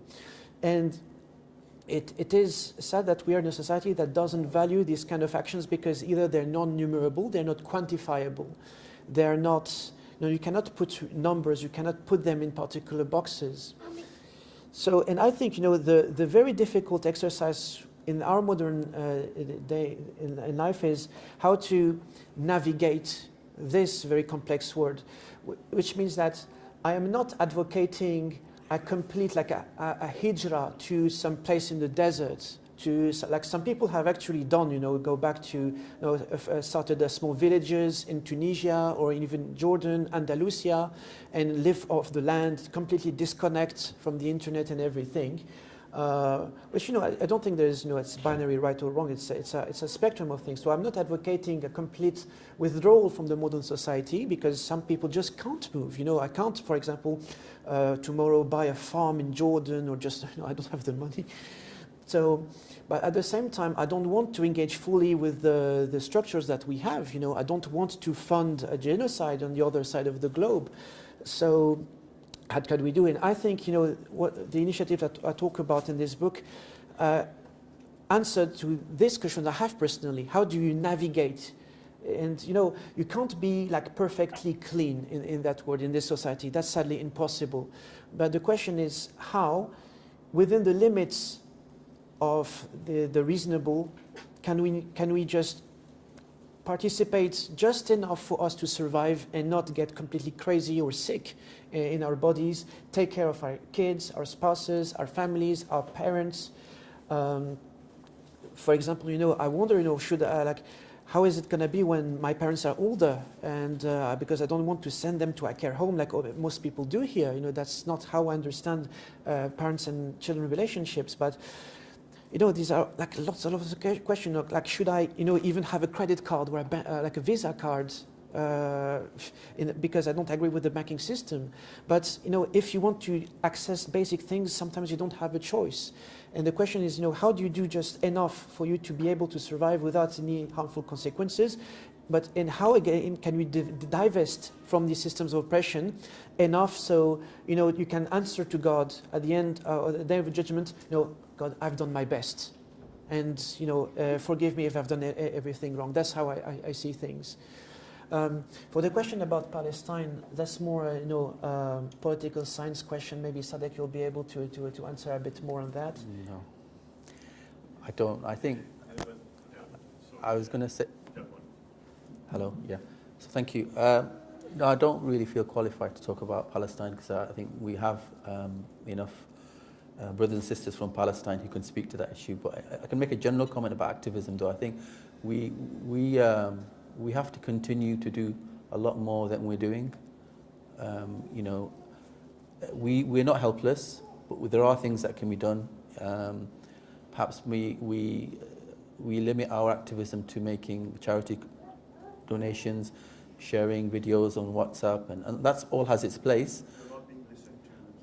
But the question about this is the thing, though, isn't it? What can you do when you say we're not being listened to by whom? The politicians have a vested interest in the global system as it is, but that, as you can see, there's a shift taking place. There so many people have been annihilated now. Even even in the West, even in the European states, they're starting to, begrudgingly accept that actually Israel has gone too far. But that is outside of the scope of this talk, and inshallah we'd like William to address the question by Alia. And Alia, so when it comes to masculinity, I think this is a global trend, as you have observed. It's not, and so I've interviewed people who buy into these narratives because of very different reasons, and I've also done digital ethnography, meaning that I've listened to hours and hours and hours of these podcasts. And I've read a lot of blog articles, YouTube videos posted by people who embrace these narratives. And, it's just a sad state of affairs when it comes to men globally, especially in Euro-America, so what we call the West. Because it's either people I've met are either, they've been wounded by women in previous marriages or relationships, or they're struggling to find a spouse, a partner in a relationship, and they want to, try to think, how do women think? They don't understand it, and they're desperate for, quick answers and recipes.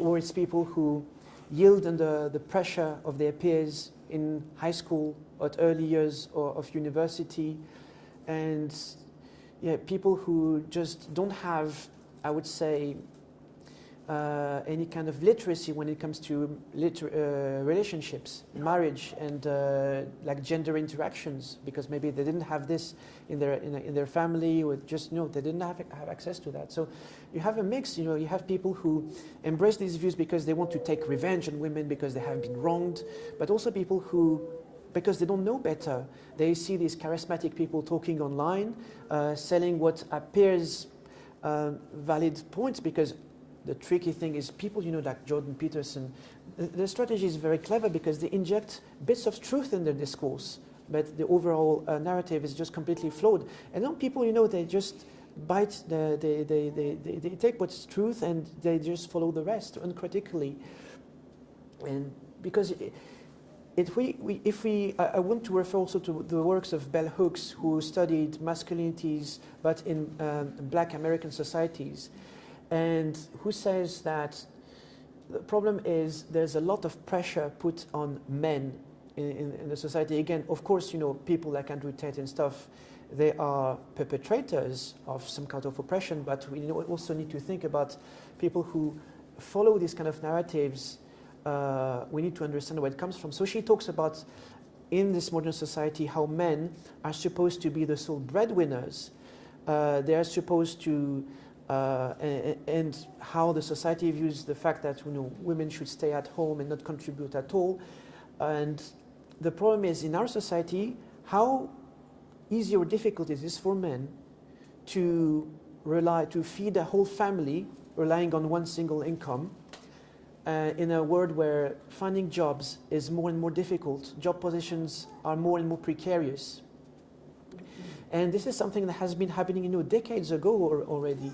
And because of that, and then, when some men see movements like Me Too, for example, they feel that there's a huge attack, not on, the few that are perpetrators of some sort of crime, but on masculinity in general. And so this fuels like a harsher reactions, because again, when men are struggling, again quoting bell hooks, the society doesn't give them the space to speak about it.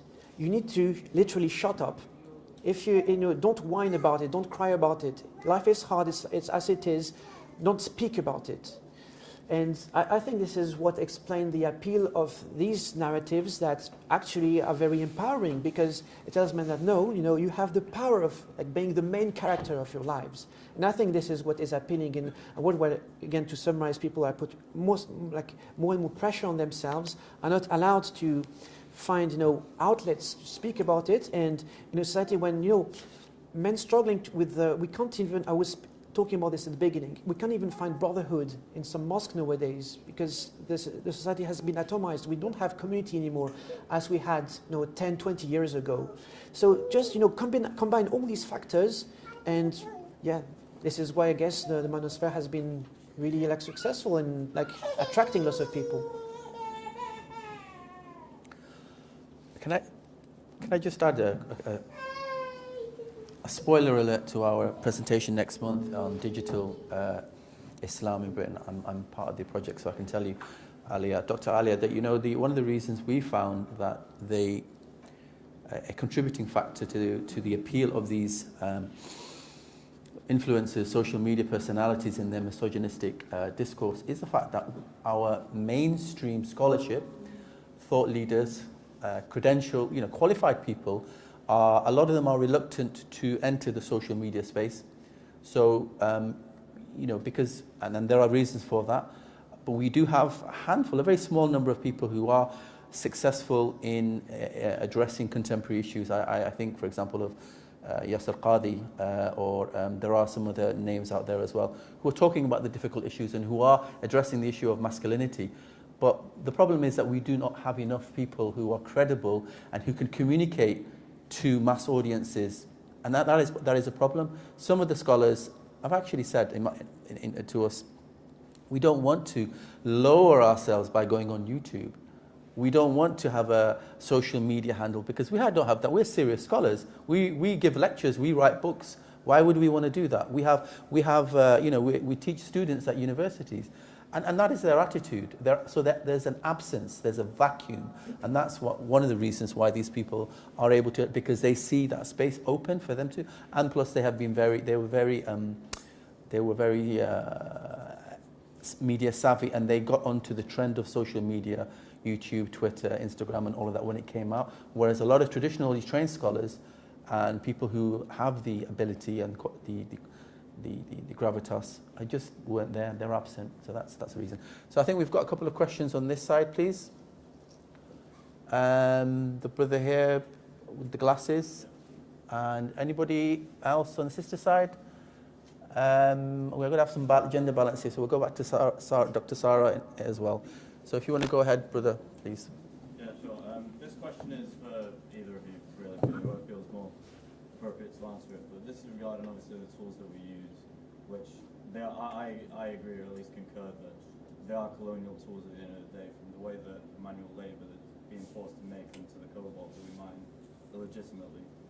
At some point, with the presence that we have as a Muslim community on, let's say, Instagram, on Facebook, or on the social sphere in general, are we not contributing in a beneficial way to the cannibalization of like this overtly like fascist or also like Israeli dominated movement now that's trying to keep everybody oppressed in one way or another?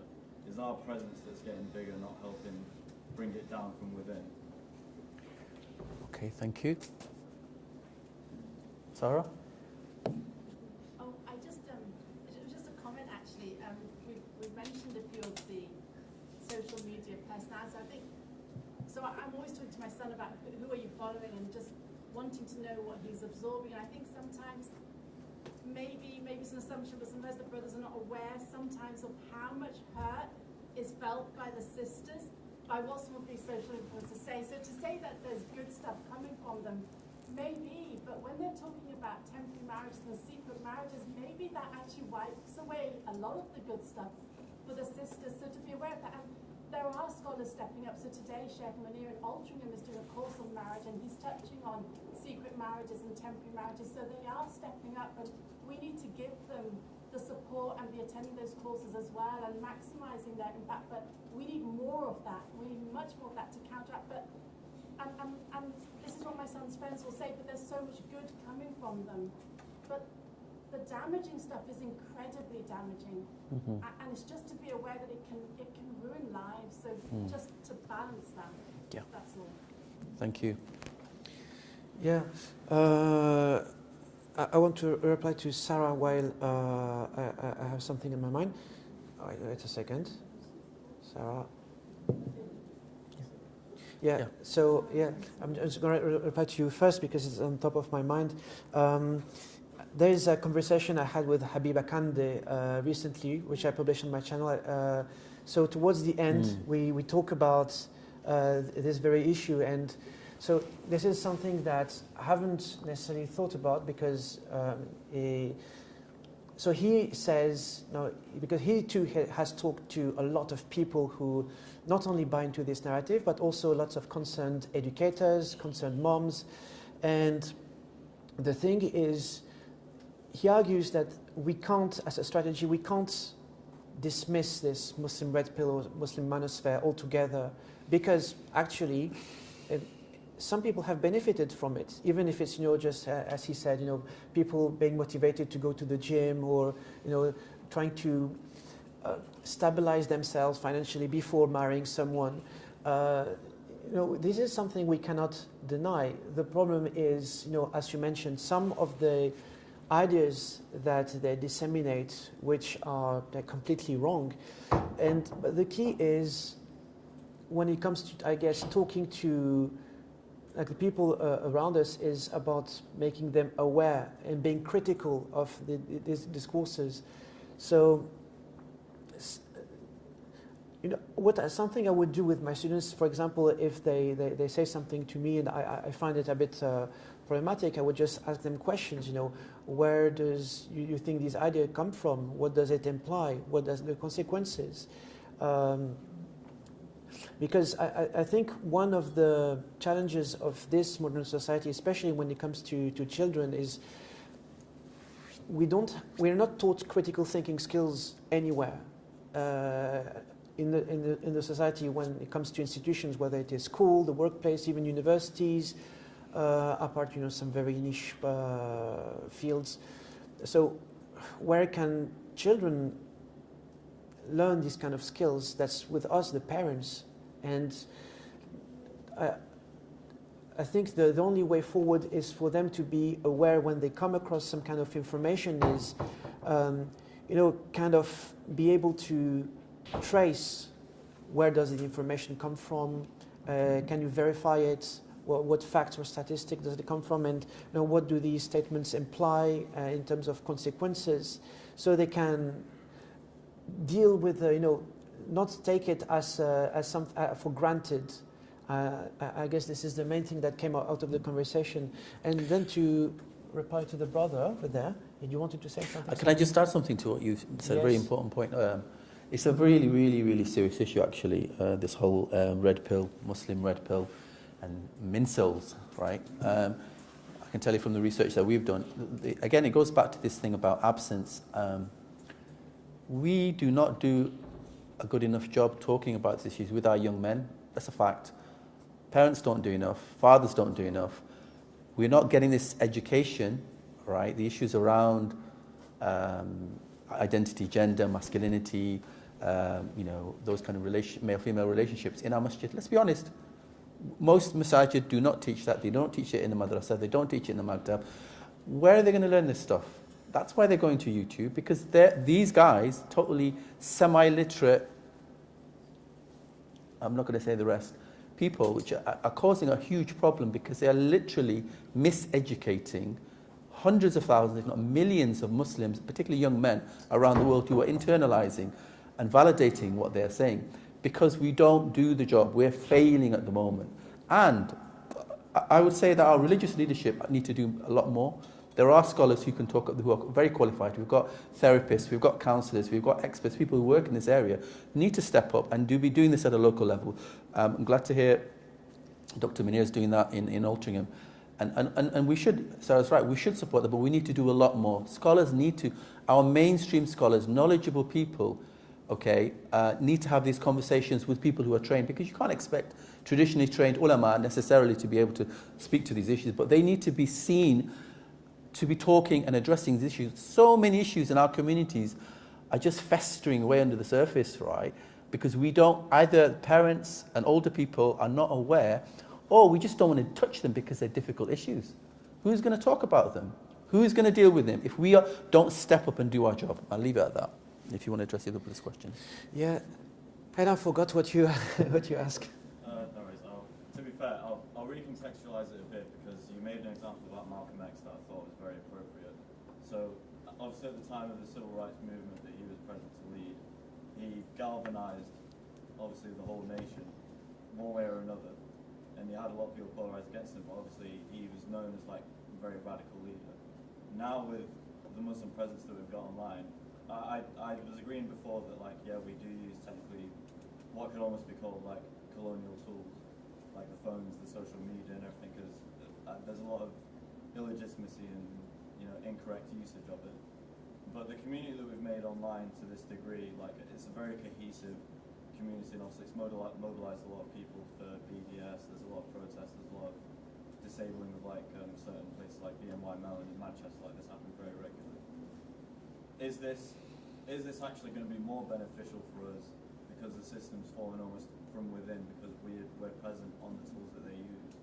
Or do you feel like it's still something that, like it will create more problems even if we, let's say like fully put a stop to the support that Israel gets? Do we still continue to use the tools that we've at this point known to be very, like incorrect, like can always be used against us in a way as well? Like for instance, like media hysteria. Like, do we continue to use it after we've used it against, like, let's say powers like Israel or fascist powers, or do we just completely leave it alone because it's a colonial tool? Yeah. So, as I mentioned before with my questions with the banking system, I think that in our day and age, and especially in our current context in Europe and North America, no tool is perfect, no platform is perfect, and we'll always have to compromise to some extent. But as you mentioned, the thing is, we have seen in the past years that despite these platforms being imperfect, we collectively have achieved a little bit. As you mentioned, I don't know if, for example, we would have been able to see like the restaurants or the shops down the corner boycotting Coca-Cola and offering these alternative colas, which are ethical, if we didn't have social media to spread the word and having people who, despite being imperfect, have these millions of followers and are promoting these right ideas to a million of followers. Yeah, don't invest in things that are encouraging genocide. And so this is one of the things that I feel really happy and hopeful that, there is some collective power, and this is one good example of a change in the right direction that has been facilitated by these like tools that, despite them coming from the Silicon Valley and being geared for us being addicted to it. So some people have been able to, let's say, subvert these tools in a way. So this is something I feel hopeful with. And I think this is going to always be, because this is part of human nature. You're always going to have people who want to game the system and, you know, prey on other people, benefit for, you know, their own profit by using these tools. And you have people who will always think of, you know, how can I subvert these tools or use them for the greater good, for it to make a better society. And that's really down to, you know, we always think that we are powerless, because this has been the main narrative, that, you know, us as individuals, if we're not rich, famous or powerful, we don't have power. But this is what I want to argue against, that no, this is that's an illusion. That's a form of colonization in itself, isn't it? To feel helpless and hopeless. Yeah, because literally, you know, the people that have been following in this journey, you know, they live in council estates. They didn't have much money, or, you know, not networks and stuff, but still were able to do these wonderful things. And this is what this is what gives me hope that no, this is complete illusion. We have power, even if we think that we don't have much. There's always something we can do, and especially, and I think this is maybe the most important thing, is if we surround ourselves with the right people. Even if, you know, just one person in our family or one friend, because tomorrow it can be, you know, a third person, and then a fourth person, and then a fifth person, and so on, until it builds enough momentum for things to be able to change. And if I can just add as well, sorry, if there's any more questions, we're coming to a close. The thing I think it's important to remind this point about how much power we have. We're 2 billion people, nearly, more or less, 2 billion around the world, and most of the 2 billion population is young people. Just think about that. We have the biggest youth cohort of any faith in the entire planet. And we have to rediscover the power that we have. And the point William said about technological tools of the usage, and you're questioning whether we should even use them. Well, subversion is one act. But the other thing is there's a challenge here. Why are we not, those Muslims who are tech, you know, savvy, tech entrepreneurs, those people who work within the mainstream, we can develop our own new tools. It's a challenge to us. Why are we always following and responding to? Why do we not be proactive and creative and imaginative and actually change it up? Be disruptors. Think and do things differently, and maybe then people will take us more seriously and follow what we're trying to present. So with that in mind, just a couple of more questions. Okay. Yeah. One brother there. Okay. Any more questions from the sisters' side? One from you, please. Yeah, I've got that, brother. Yeah. No, okay. So, can you go ahead, brother, please? Ask your question. I'm a little bit confused, actually, with all this conversation. You either want people to succeed or you don't want people to succeed. Forgive me, I don't know your name, brother, but and to a large degree, I almost agree with this gentleman over here. If I could give a small analogy, and then I'll bring it back to what we're talking about. Many years ago, I fell ill. There wasn't anything major. I had a bit of a cold at home. I very rarely take time off work. But during the course of daytime TV, having fallen asleep, woken up, I switched the TV on, and there was a documentary on. And it was about fishing. And the fisherman would throw his trawler, net out there, catch a load of fish, pull it back in. But he was picking out these crabs and putting them in this bucket. And he just kept throwing these crabs inside there. And after a while, he had probably about 40, 50 crabs in there. And they were of varying colours, of light and dark shades and browns and blacks and things like that. But the cameraman panned into this tub, and they were giggling to themselves as they did this, because these crabs were trying to claw themselves out, climbing on top of each other and getting to the edge, and as soon as one got to the top, the one below him or her pulled that one down. They were never able to get out. And I'm feeling that now. Now, we either lend our shoulder to to allow the crowd to climb on top of us, to get to the edge, to get to the top, and pull the rest of us out, or we don't. And I'm feeling that sensation. You either you want to embrace the technology. People like Muhammad Hijab Ali Dawah are, and many, many, many others are utilising the technology, and off the back of what they're doing, they're promoting themselves and bringing other people on board, or we don't. Can you see where I'm coming from? And it seems difficult that, like the brother spoke up, and forgive me, Chairman, you shouted him down, and to a large degree, I almost agree, and I disagree with the way he responded and all that. But are we not trying to elevate ourselves? Are we not trying to lift ourselves out?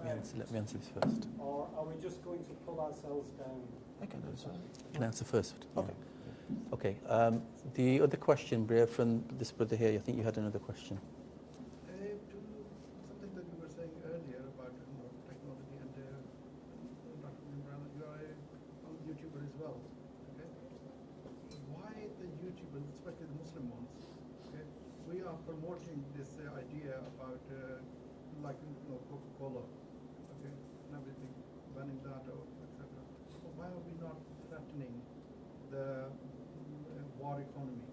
Why are we not threatening the weapon manufacturers? They should be, because if the International Criminal Court has declared this genocide and has declared this a crime on humanity, that does give room for all those manufacturers of the manufacturers of arms industry and everything to be sued, right? So we need to kind of make that aware that this war economy should be stopped. Okay. Okay, thank you for that question as well. Okay, I'll just answer the first question and hand it over to William. Brother, I think, the crab analogy is a good one. I think I agree with you to the extent there's a tendency in our communities, it's not unique to Muslims, that when some of us are actually climbing up, getting into positions of power and responsibility, or doing well generally, there is a tendency amongst Muslims to discredit or drag down their achievements, talk down, or actually, worse still, we sabotage ourselves. So I understand the point you're making there, but this is not what's going on here.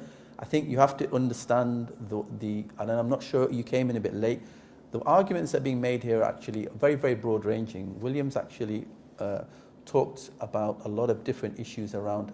He provides a critique and an analysis of where we are, but he's also provided case studies of where Muslims have responded constructively to these challenges. That's the general context.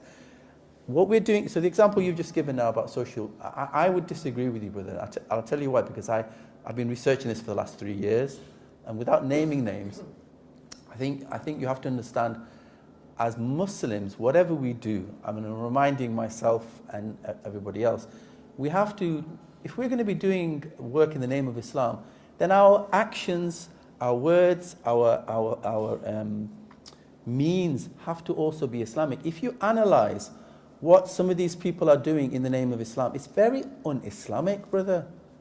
This is the point what Dr. Sarah was saying.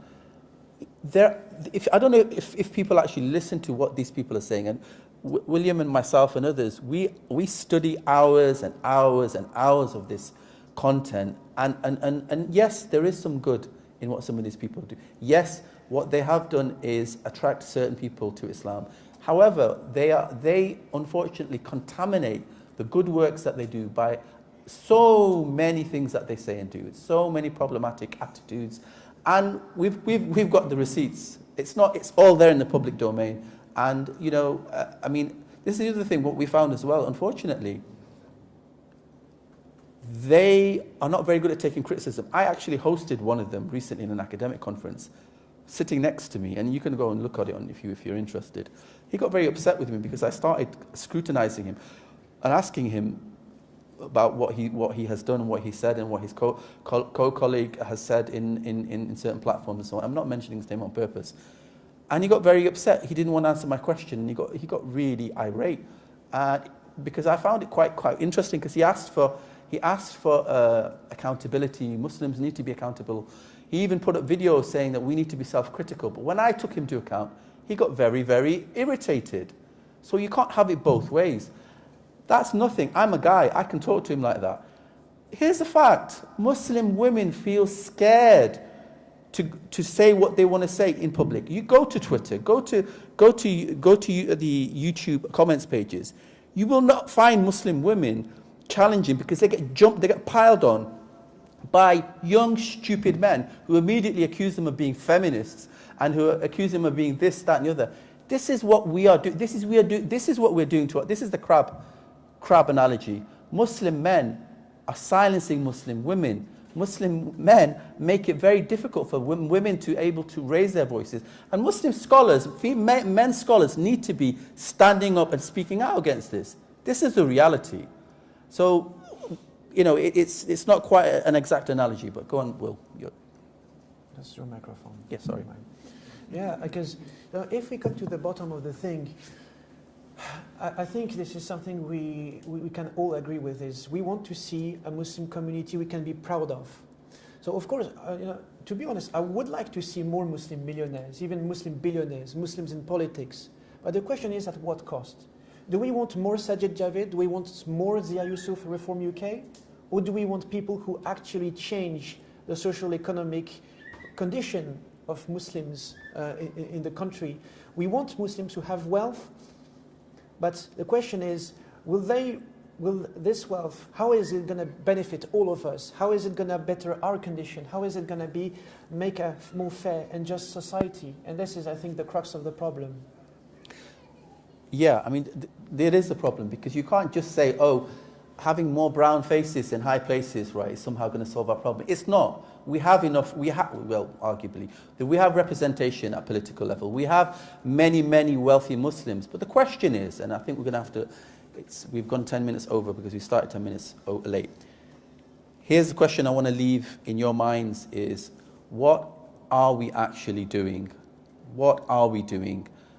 What are the metrics? What are the consequences of all this wealth and having all these great Islamic, halal this and halal that and Muslim millionaires, and we've got all these great things that, yes, there's things to be proud of and things to celebrate. But as William says, at what costs? And this is my point I was trying to make, is that are we operating within Islamic ethical paradigm? Are we truly practicing the Sunnah? Are we abiding by the boundaries of our religion in the actions that we do? Because let's be honest, some of us are pretending that we are. Some of our younger people are literally selling Islam. They're selling things in the name of Islam, and we younger people and other older people are, they have that they're playing on our religious sentimentality, and this is opportunistic. It's a problem. And there are so many examples across so many sectors which I could give you now, but we haven't got the time and it's not the place for that. But I think this is the message of William's book, is that we really need to take a critical approach to everything that is being done in the name of Islam. All these things that are taking place, we have to understand the global context. We have to think about the systems that we have to develop those critical thinking skills, and I think need to, all of us, support all the many, many positive projects, initiatives that are taking place within our communities, highlight them, celebrate them, and let's do a lot more. I thank you all for your attention. There's Uncle who wanted to I just want to wrap it. I want to wrap it up now because we need to finish, and we can afterwards people can approach you, I guess, if they have more questions. But I'd just like to thank everybody else for sharing or giving up 2 hours of your time on a Saturday afternoon. Thank you so much. I hope you found it useful. Please do excuse my firm chairing, because we've had this problem in the past where people have stood up and given a lecture, and we're not going to allow that, and certainly not allow anybody to attack our guests, which is highly disrespectful and un-Islamic. And you don't expect people to allow that to happen. And if you don't like it, well, I'm sorry, you don't have to come. Simple as that. We've come here to learn, and we've come here to share. And yes, we have come to converse. This is why we've had over an hour worth of conversations. We're not stopping anybody speaking, but I'm not going to allow people to come and attack the organisers and attack the people that we're invited. So no apologies for that. Thank you very much. Assalamu alaikum.